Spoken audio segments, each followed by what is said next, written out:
70% of the phosphate rock on Earth, the mineral without which no synthetic fertilizer on the planet can be made, sits beneath the soil of a single country. Not Russia, not China, not the United States, Morocco.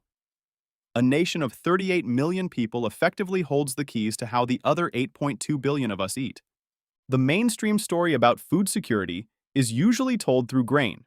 Wheat out of Ukraine, corn out of the American Midwest, rice out of Southeast Asia. But none of that grain grows without phosphorus, and almost none of the world's phosphorus reserves exist outside Moroccan borders. In June 2026, that gap between the story we tell and the data underneath it became impossible to ignore. The United States government declared a national emergency over the fertilizer supply and suspended its own tariffs on Moroccan phosphate, an admission, in policy form, that no other country can replace what Morocco supplies. This is not the first time a fertilizer input has reordered the balance of power between nations. In 1864, Spain seized Peru's Chincha Islands, three small outcroppings of rock covered in centuries of accumulated seabird guano, which at the time supplied nearly 60% of the Peruvian government's revenue. Peru, Chile, Ecuador, and Bolivia went to war over it. The lesson embedded in that conflict, that whoever controls the world's fertilizer input controls a lever no army can easily seize back, has never stopped being true. Nor has the opposite lesson. What a resource-rich nation does with that leverage matters as much as the size of the deposit. Phosphate mining stripped roughly 80% of the land area of the Pacific island of Nauru, and for a stretch in the 1970s, its citizens had one of the highest per capita incomes on the planet. By the early 2010s, the industry had sharply declined, leaving the country fiscally dependent on fishing licenses and whatever residual phosphate revenue remained. Morocco took a different path. Rather than simply exporting raw rock, the state-owned Office Chérifien de Phosphates, OCP, built a vertically integrated operation spanning mining, chemical processing, and finished fertilizer production.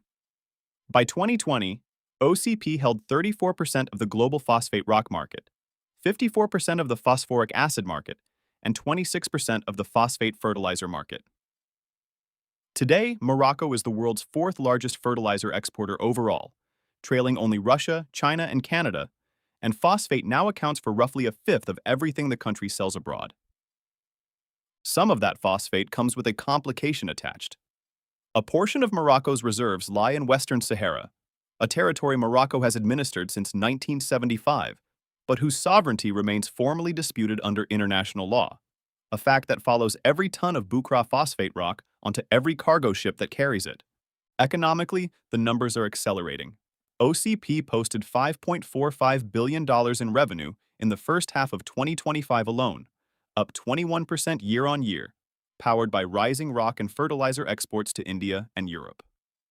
Morocco's overall phosphate exports climbed by a similar 21% to roughly 5.2 billion euros in just the first 7 months of 2025. Diplomatically, the June 2026 emergency order in Washington was the sharpest signal yet of Moroccan leverage. The United States had spent 5 years adjusting countervailing duties on Moroccan phosphate.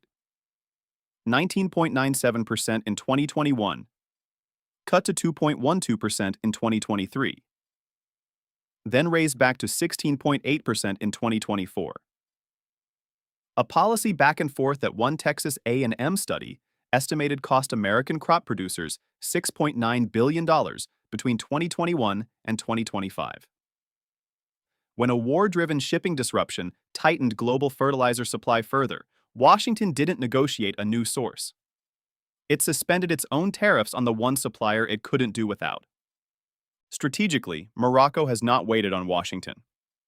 Trade with China reached $10.96 billion in 2025, up from $9.04 billion the year before. And 2026, the 10th anniversary of the two countries' strategic partnership, brought a new zero-tariff arrangement for Moroccan goods entering the Chinese market.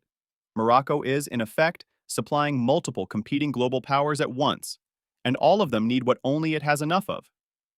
Socially and legally, the picture is more contested. In October 2025, the UN Security Council broke with decades of policy by endorsing Morocco's autonomy plan for Western Sahara as the most feasible solution rather than insisting on a self-determination referendum. Even so, monitoring groups documented 36 vessels carrying roughly 2 million tons of phosphate rock out of the disputed territory's Bukra mine in 2025 alone, the highest volume in over a decade, even as the number of companies still willing to buy it fell to a record low of 3. The most likely path forward is not dramatic.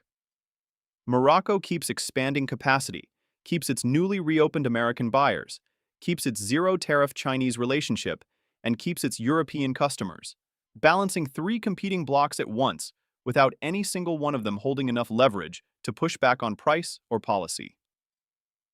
The less comfortable path is narrower than it looks. The American tariff suspension runs out after 8 months, around February 2027, tied to an emergency declaration that has to be renewed or replaced.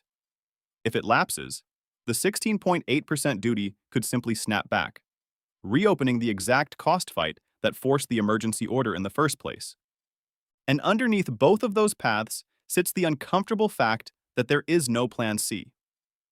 Because no other country holds a comparable share of global reserves, any real disruption to Moroccan output, whether from the water and energy strain of the mining process itself or from the still unresolved status of Western Sahara, would have no substitute source at scale. For a family buying groceries anywhere in the world, that risk doesn't show up as a headline about phosphate. It shows up quietly, as a higher number on a receipt. The next time a bag of fertilizer costs more at the farm supply store, the reason might not be the weather or the war of the week. It might simply be that one country, holding 7 of every 10 tons of phosphate rock on Earth, has quietly decided how much the rest of the world's food is allowed to cost.